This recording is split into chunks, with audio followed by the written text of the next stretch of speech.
18 ऑगस्टपासून मुंबई उच्च न्यायालयाचं सर्किट बेंच कोल्हापुरात स्थापन करण्याची अधिसूचना काल मुंबई उच्च न्यायालयाच्या मुख्य न्यायमूर्तींनी जारी केली।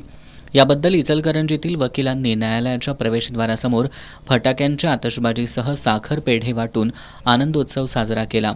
यावेळी बोलताना इचलकरंजी बार असोसिएशनचे अध्यक्ष ॲडव्होकेट राजगोपाल तोष्णीवाल यांनी मुंबई उच्च न्यायालयाच्या कोल्हापूर सर्किट बेंचमुळे पक्षकारांचा वेळ आणि पैसा वाचणार असल्याचं सांगितलं।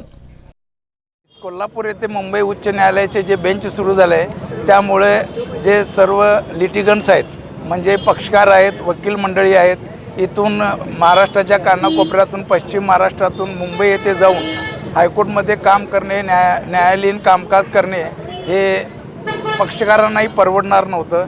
त्यामुळं न्यायालयीन पक्षकारांची, वकिलांची आणि ही जी सोय संपूर्ण पश्चिम महाराष्ट्रातल्या पक्षकारांची झालेली आहे व नागरिकांची झालेली आहे, त्यासाठी आम्ही माननीय सर्वोच्च न्यायालय सो माननीय मुख्य न्यायाधीश व महाराष्ट्र सरकारचे अत्यंत ऋणी आहोत।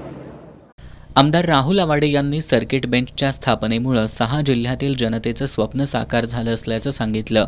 यावेळी इचलकरंजी बार असोसिएशनचे उपाध्यक्ष advocate Rajaram Sutar, secretary advocate Abhijit Mane, advocate Aditya Mudgal, advocate Vijay Shingare, advocate Mahesh Kamble, advocate Deepali Hanbar यांच्यासह असोसिएशनचे सर्व सदस्य आणि नागरिक मोठ्या संख्येनं उपस्थित होते।